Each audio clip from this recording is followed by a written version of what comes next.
Hi, and welcome to It Figures. Tonight, I will be reviewing two figures from Nightmare Before Christmas, Sally and Jack Skellington. And these are made from a company called Pop.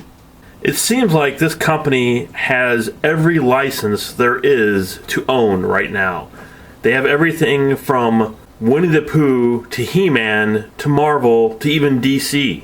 With all these licensed figures out there, you think I would have owned at least one of them. And actually, these two are the first Pop figures I have gotten. So the boxes of these figures are pretty attractive. They have artwork on one side, while the other side is basically open to where you can see the figure and has the name of the figure printed right on side.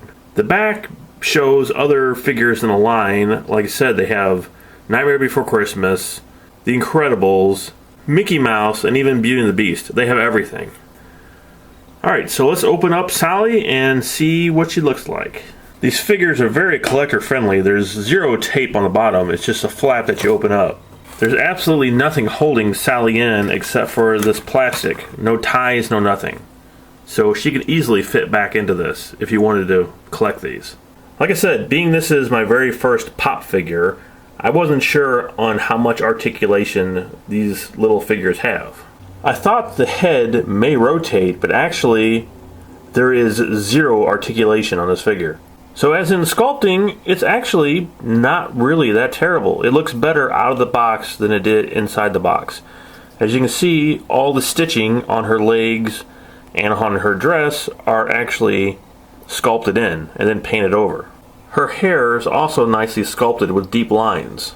Paint-wise, it's actually pretty clean. As you can see, there's not a whole lot of mess to the eyes or even the stitching on the face.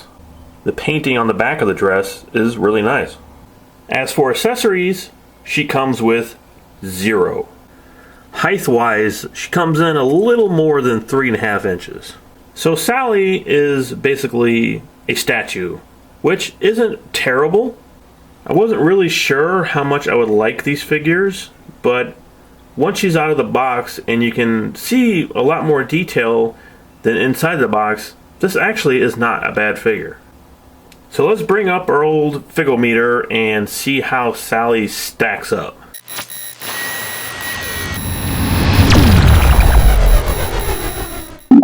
Alright, so like I said, I'm kind of impressed with this figure. I like it a lot.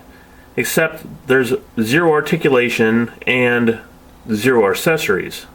So I'm actually kind of impressed with this figure, a lot more than I thought I would be. But with zero articulation and zero accessories, Sally would have to get a 3 out of 5. Okay, so now let's take a look at Jack Skellington. Box is exactly like Sally's box. Zero difference except for the artwork. So first let's take a look at Jack's sculpt. It's really nicely done, just like Sally. Unlike Sally's eyes that kind of poked out, Jack's eyes are actually indented. You can see his hands are skeleton-like on both of them. His mouth, like his eyes and his nose, are all sculpted, not just painted on. His suit looks really nice with the black and the white lines. They did a great job. Even the back has a really nice design to it. And just like Sally, Jack comes with zero accessories. But unlike Sally, Jack has 1 point of articulation. His head rotates. But because of that, there's this huge, unattractive mold on the bottom of his head that his body fits into. And while this is a really nice looking figure, the one thing I don't like about it is he will not stand up on his own. Which I actually was kind of afraid about, because I figured with these oversized heads, these figures would easily fall over. But Sally, the entire time I was reviewing her, never fell once. However, I have not been able to get Jack to stand one time on his own. And if you put them next to each other, you can see Jack is quite taller than Sally, which would make sense because he is a lot taller than her in the movie. So it looks like he comes in about 4 inches. Alright, so let's bring up the old Figometer and see how Jack stacks up.